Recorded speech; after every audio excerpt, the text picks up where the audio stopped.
मुगल बादशाह अकबर के दरबार में कई विद्वान थे। इन लोगों को बाद में अकबर के नवरत्न कहा गया। इन नवरत्नों में बीरबल का नाम सबसे अलग दिखाई देता है। बीरबल केवल एक दरबारी नहीं थे, वो अकबर के करीबी दोस्त थे, कवि थे, बुद्धिमान सलाहकार थे, हाजिर जवाब इंसान थे। अकबर को उनकी बातें बहुत पसंद थी। बीरबल का असली नाम महेश दास था। उनका जन्म उत्तर भारत के एक ब्राह्मण परिवार में हुआ था। उनके जन्म स्थान को लेकर इतिहासकारों में अलग अलग मत मिलते हैं।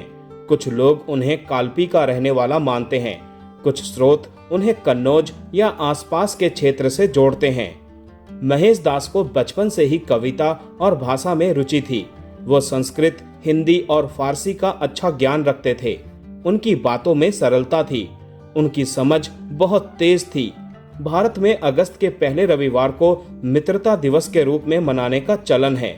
आइए मित्रता दिवस के बहाने अकबर बीरबल की दोस्ती की कहानियां जानते समझते हैं। ये भी जानेंगे कि कैसे एक कवि बादशाह अकबर का न केवल दरबारी बना बल्कि नवरत्नों में शामिल हुआ और फिर दोनों गहरे दोस्त बन गए। कहा जाता है कि महेश दास की मुलाकात अकबर से तब हुई जब वो दरबार में अपनी कविता सुनाने पहुंचे थे। उनकी कविता से अकबर बहुत प्रभावित हुए। अकबर उस समय ऐसे लोगों की तलाश में रहते थे जो केवल उनकी प्रशंसा ना करें। वो चाहते थे कि उनके आसपास समझदार और सच बोलने वाले लोग रहें। महेश दास ने अपनी बात बहुत आत्मविश्वास से रखी। उनकी भाषा में मिठास थी, उनकी बुद्धि में गहराई थी। अकबर ने उन्हें अपने दरबार में रख लिया। कुछ समय बाद अकबर ने उन्हें कवि राय की उपाधि दी। बाद में वो राजा बीरबल के नाम से प्रसिद्ध हुए। माना जाता है कि बीरबल नाम अकबर ने ही उन्हें दिया था। जैसा कि मैं आपको पहले ही बता चुका हूं कि बीरबल का असली नाम महेश दास था। अकबर और बीरबल की दोस्ती केवल मजाक और हंसी पर आधारित नहीं थी। इसके पीछे कई बड़ी वजहें थी। बीरबल अकबर को सही सलाह देते थे।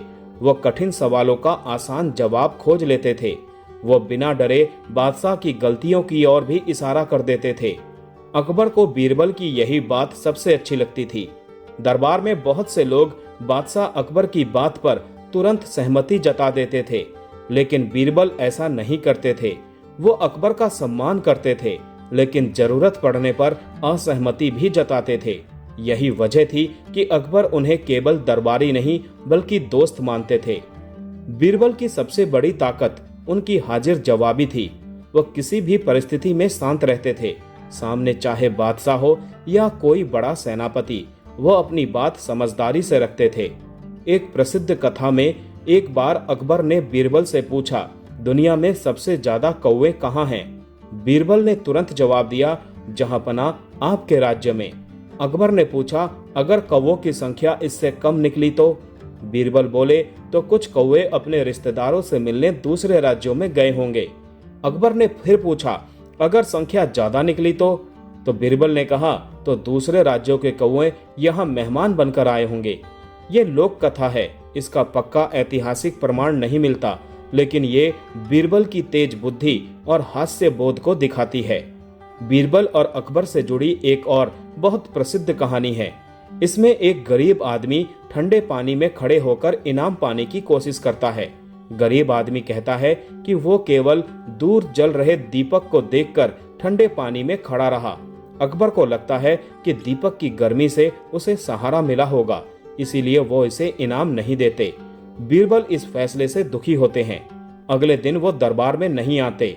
अकबर उनके बारे में पूछते हैं। बीरबल संदेश भेजते हैं कि खिचड़ी पक रही है, लेकिन हांडी आग से बहुत दूर टंगी है। अकबर समझ जाते हैं कि इतनी दूर रखी हांडी में खिचड़ी पक नहीं सकती। तब बीरबल कहते हैं, अगर दूर का दीपक आदमी को गर्मी दे सकता है तो दूर की आग खिचड़ी भी पका सकती है।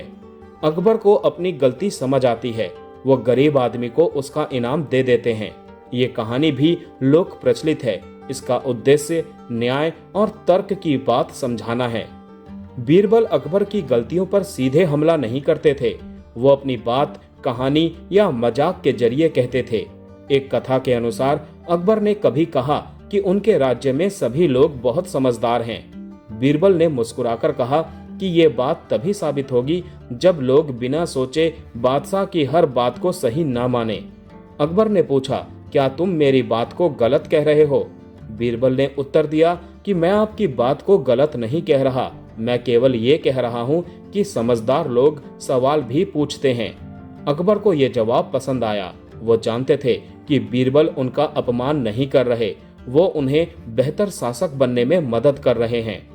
अकबर के शासनकाल में अलग अलग धर्मों के लोग रहते थे। अकबर ने धार्मिक सहिष्णुता की नीति अपनाने की कोशिश की। बीरबल भी इस माहौल में महत्वपूर्ण भूमिका निभाते थे। बीरबल हिंदू धर्म से जुड़े थे, फिर भी वो मुगल दरबार में सम्मानित थे। अकबर उनकी धार्मिक पहचान का सम्मान करते थे।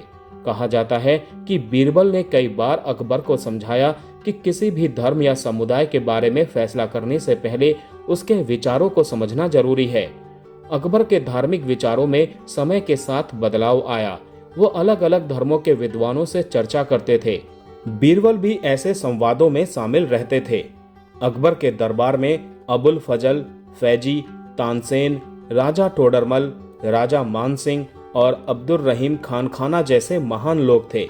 इन लोगों को लोकप्रिय रूप से अकबर के नवरत्न कहा जाता है। इतिहासकारों का मानना है कि नवरत्न की यह सूची बाद की परंपराओं में अधिक प्रसिद्ध हुई। अकबर के समय सभी 9 लोगों की एक आधिकारिक सूची का स्पष्ट प्रमाण नहीं मिलता, फिर भी बीरबल का महत्व इसमें कम नहीं होता। वो अकबर के भरोसेमंद सलाहकार थे। वो सैनिक अभियानों में भी शामिल हुए। उन्हें ऊंचा पद मिला। उनकी पहचान एक प्रभावशाली दरबारी के रूप में बनी। बीरबल की मृत्यु वर्ष 1586 में हुई। वो उत्तर पश्चिमी क्षेत्र में एक सैन्य अभियान पर गए थे। ये अभियान यूसुफजई कबीलों के खिलाफ था। युद्ध में बीरबल और उनके साथ बड़ी संख्या में सैनिक मारे गए। ये अकबर के शासनकाल की बड़ी सैन्य त्रासदियों में से एक थी। इतिहास में यह भी मिलता है कि अकबर को बीरबल की मृत्यु से गहरा दुख हुआ।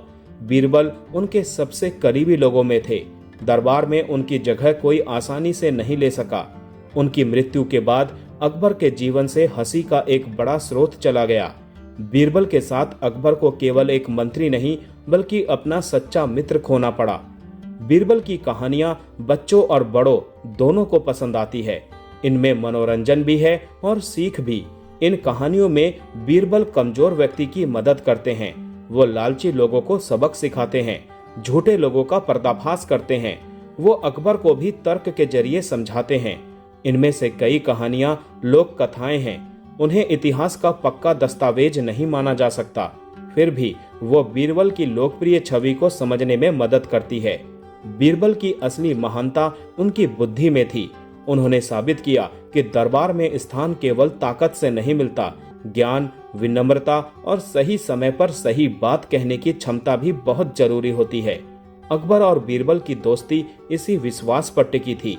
एक बादशाह था और दूसरा उसका समझदार सलाहकार, लेकिन दोनों के बीच रिश्ता दोस्ती का था।